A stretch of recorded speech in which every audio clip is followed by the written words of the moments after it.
Now, I want to go today into the subject of the male-female symbolism in Tantric Yoga. You will find that in the Tantric art forms, that every Buddha or aspect of the Buddha has a feminine counterpart. And that not only do they have feminine counterparts, but they also have various levels on which they're represented. In other words, we started out, you remember, I described in the last seminar, there were the idea of 5 so-called jnani Buddhas. And these 5, who represent, as it were, the center of a rose, one's in the middle and 4 surround. Then each one has a corresponding bodhisattva form. And then each bodhisattva has in turn a corresponding heruka form, but they're all forms of the original 5. Then whether they're in the form of a jnani Buddha, or in the form of a bodhisattva, or in the form of a heruka, which is kind of wrathful and weird, far out to kind of character, often with bull's heads. There's one here, which we can look at as a little statue that Kim has brought over. They're all reducible to the original group. And all have these female counterparts, and they are represented as in sexual intercourse, touching at all points, in a complete embrace. And the idea is that this embrace lasts forever and ever and ever and ever and never ends. Because this is a way of representing the nature of life. What is fundamentally involved in this system is self-knowledge. You see, without resonance, nothing happens. If there are no echoes, you can't hear anything. Supposing we get a room in which we blanket all the walls and blanket the floor, soundproof it in every possible direction, you can hardly hear anyone talk, because voice requires resonance. That's why people enjoy singing in the bathtub. They suddenly discover they've got a good voice, because suddenly the bath and the structure of the room, which is all non-soundproofed, resonates their voice. That's why you use a violin or a cello or a bass fiddle has a big wooden structure to make the sound resonant, to play back to itself.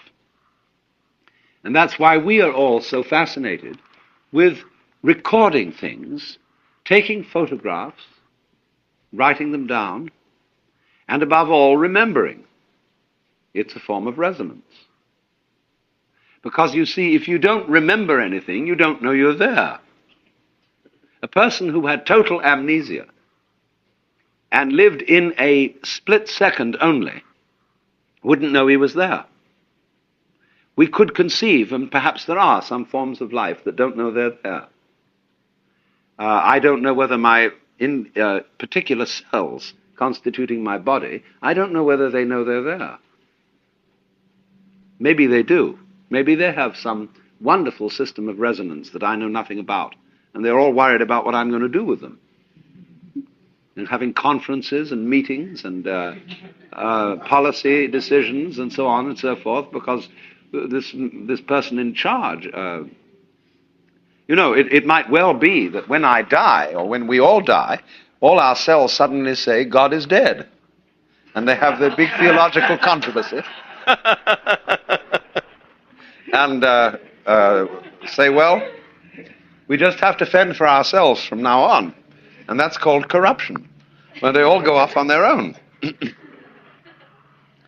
So, I don't know. It may be that we've got some kind of a system like that. But certainly, to know that you're there, you need an echo. So I invented this limerick. There was a young man who said, though, it seems that I know, what I would like to see is the eye that knows me when I know that I know that I know. So this is the thing, you see. Not only do you remember what happened and say it made an impression on me, which means it made me remember, like your retina remembers whatever is seen, so that it sticks there a little. In other words, that's why you get the illusion of a circle of fire when you revolve a cigarette in the dark. It makes the impression of a circle because your retina remembers and holds, as it were, the impression of the flame. And so then, beyond that, we are absolutely fascinated with the whole principle of remembering. And so then, when there's some gathering of people, and we say, well, this is a great day, what a wonderful picnic, or whatever it is we're having, it's a pity somebody didn't bring a camera. It should have been photographed. Now, do you see that in this whole thing, there is both a gain and a loss? One school of people are saying it should be photographed. The other school of people are saying, let go of it. When you go around, we had so much experience of this in Japan because all our students brought cameras and were constantly photographing things. And I had a camera and I was constantly photographing things, but I felt that so long as I had a camera with me, I was somehow distracted from actuality. I had a little box with which I went around grabbing life. Of course, it's great to come back and look at it in the form of photographs, but there's something about the photograph that is inferior to the actual experience that you're photographing. But there is an immense fascination in photography, in painting, in reproducing.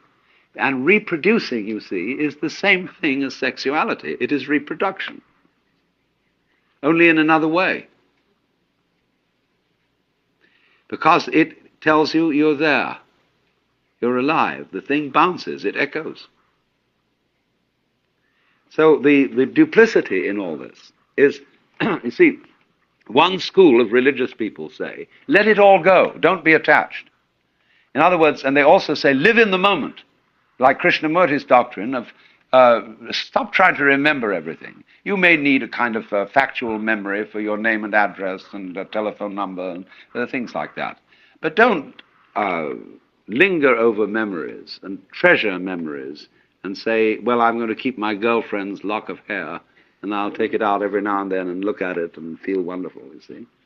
That's clinging to life because that memory has got you hooked. It holds you to the past, and it holds you to death.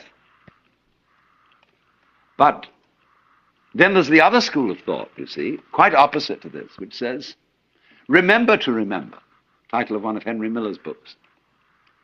Hold on to it all. Get involved. Keep your girlfriend's hair. Keep all the photographs. You know how in some houses, the piano, everything is completely covered with photographs and reminiscences. I went to visit Gloria Swanson once. I've never seen such a house full of memories. Everything in all directions was Gloria Swanson. Photographed on this occasion, signed on that occasion, presentation this. I went to visit once too the wife of a former Archbishop of Canterbury. And the whole house was memorials. I mean, it was a complete clutter of tombstone furniture with little brass plates on it, presented on the occasion of this, that, and the other. Well, you say, look, that person isn't really living. And they're all in the past. But on the other hand, what is life, you see, except there is a memory, except there is an echo? So what I want to point out, you see, is the duplicity of all this. That you don't take, if you're a wise man, you don't take sides in this issue. You do both sides. And that is the meaning of the unity of samsara and nirvana. On the one hand, you let go of everything and you live in the eternal now, because that's all there is. See, memory is an illusion. It's all gone. So everything you know about that makes an impression on you is no longer there. That's the meaning of Maya. There is only the eternal now. There is only the present moment. There never will be anything else.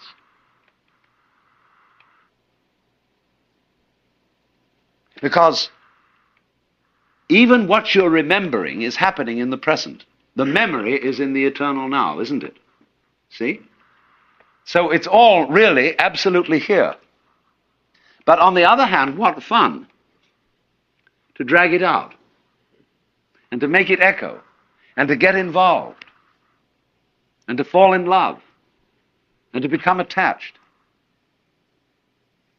Once R.H. Blythe wrote and said to me, I may have told some of you this story before, he wrote me a letter and said, what are you doing these days? As for me, I am abandoning all kinds of satori and enlightenment, and I'm trying to become as deeply attached to as many people and as many things as possible. Because these are the two sides, see? So, the thing is this. It's just like riding a bicycle. It's a balance trick. You suddenly find yourself falling over one way, well, you balance that, you turn into that direction, and you stay up. And so in the same way, when you find yourself becoming too attached to life, you correct that with the realization that there is nothing except the eternal now. Then when you feel that's all right now, you see, you're safe again, so this is the only the eternal now, once more you go and get attached. Or you get involved, you get concerned about some enterprise, social, political, amorous, familial, scholarly, artistic, whatever it is, you get involved. And the two always go together. So this is the meaning of this symbolism. Because the male only knows he's there if there's a female. It's the echo. And she only knows she's there if there's a male. Nobody ever came into existence without a couple of parents, see? And there's simply no other way into this universe. Now, this is simply, I'm using this simply not as the main point, but as a sort of illustration of the simultaneity of attachment, detachment, involution, and evolution. Involution is how you get involved. Evolution is how you get out. Well, now, this tantric yoga represents all this in the most extraordinary symbolism, which is basically the human body.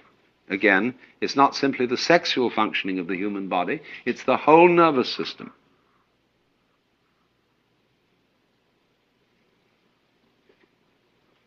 If you really dig into this, you will find that there is a psychic anatomy, and this psychic anatomy in yoga philosophy belongs to what I explained yesterday as the subtle body. You must not expect to find this in the physical organism, nor must you expect to find that there is, in addition to the physical organism, a sort of spook that goes around with us. The physical body is the body as examined by others. The subtle body is the way you feel yourself. Now, there is then an anatomy of the subtle body, which consists of the process of involution and evolution. There is a spinal tree, and it's represented as having two paths down it. It is represented as a canal called the Sushumna. And then in this canal there are two routes. One is called the Ida, and the other is called the Pingala. Pingla, and the Ida, Ida. And on one current, something is going down. And on the other, something is coming up. And you will recognize, I think, the familiar image of two serpents on a rod, the caduceus, carried by Mercury. And alchemically, you see, Mercury, the mirror substance, is the void, is the pure, clear light, the same thing as the Buddhist diamond.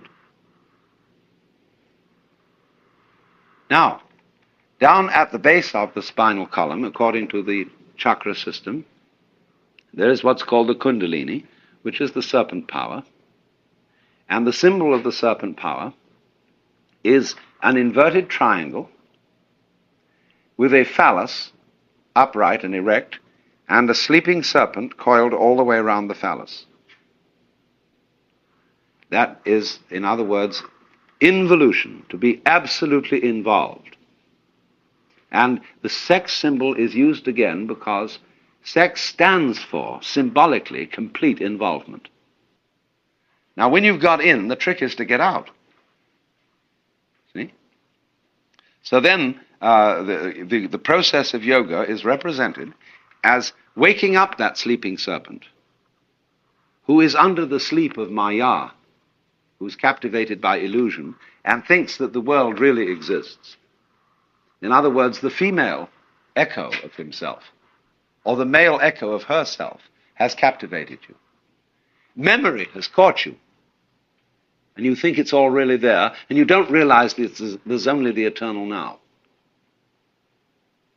And you need to know that in order not to get quite lost. Because if you go out to any one end of the spectrum, you forget you're there.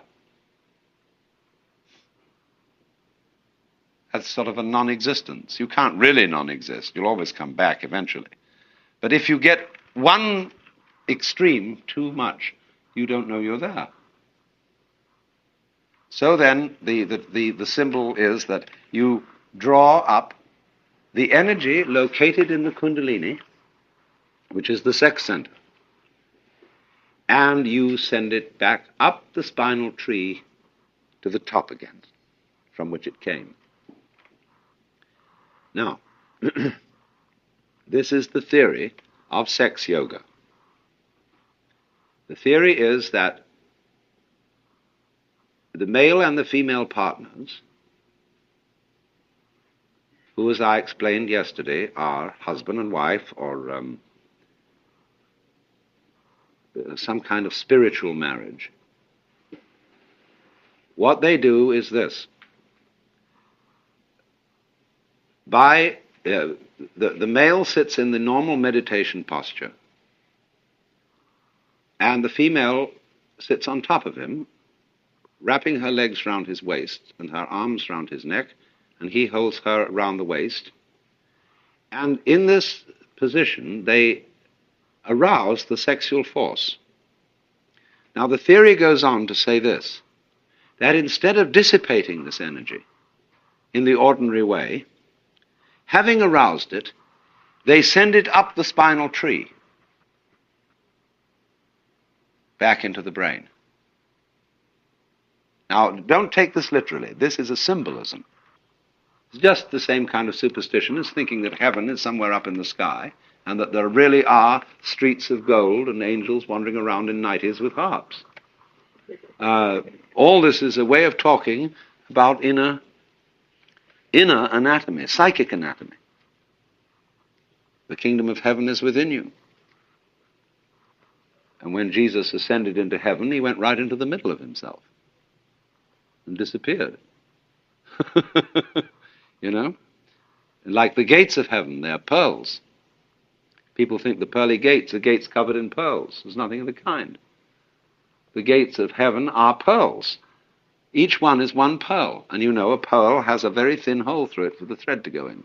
And that's why a camel can't go through the eye of a needle.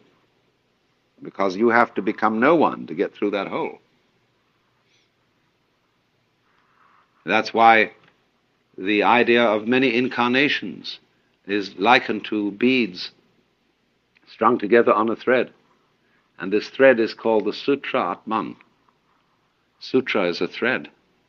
Atman, the self, the threading self that hangs all the beads together. But it's so thin, you see, that it's like nobody. The real you. You have to divest yourself of all hang-ups, you see, to discover the real you. Well, we're back again to the thing of pulling the snake up the tree, the serpent power up. You have to let go of the hang-ups and realize that there are no possessions, everything's falling away, all your memories are holding on to illusions. Then when you thoroughly understand that, you can go back in. So you've got a marvelous picture of the world as a sort of systole and diastole, of attachment and detachment, attachment and detachment. And this takes us right back, you see. The bodhisattva who is liberated, who has let go and is no longer attached, given up memory, and this is the meaning of giving up woman,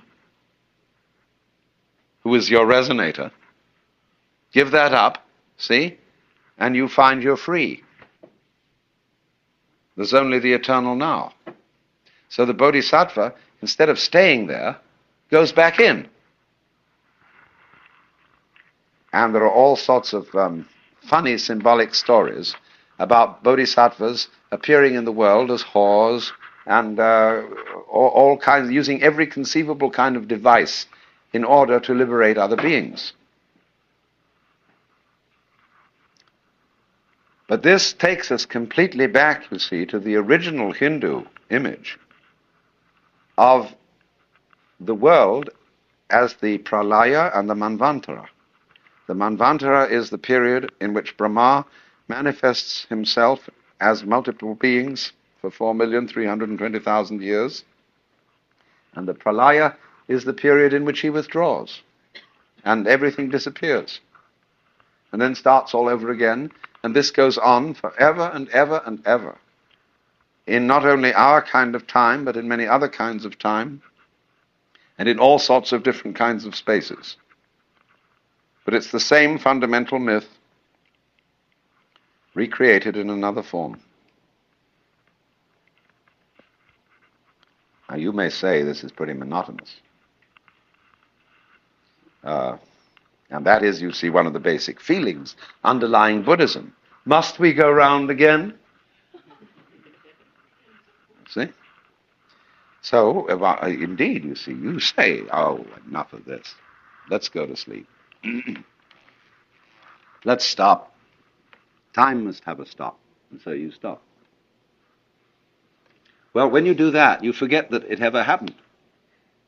You see? This is a marvelous arrangement. Because then it can start all over again without your knowing that it happened before. So you're never bored. And this is a cure for being tired of it.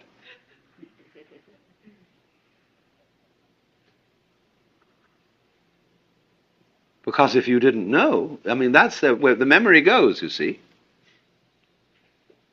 And so when you come back, there's no problem. At least no problem of boredom, of remembering the past. There's going to be all sorts of new problems. But you won't know you've had any problems before. So that won't worry you. Until you begin to accumulate memories again, and you've had these problems, and it's becoming a bore dealing with problems, and then you get rid of yourself. It's called death. It's a beautiful arrangement for keeping everything young and new, and for keeping the universe running without getting tired of itself. And that's the definition of keeping on. So you see, these are the two motions. They're fundamentally then represented by the male and the female, the in and the out, the now moment, and the memory. See, memory, remember, creates the future as well as the past. You wouldn't know you were going to have anything happen tomorrow unless something had happened yesterday. You figure because the sun rose yesterday and yesterday and yesterday that it will arise again tomorrow. If you didn't remember it, you wouldn't know there was going to be any tomorrow.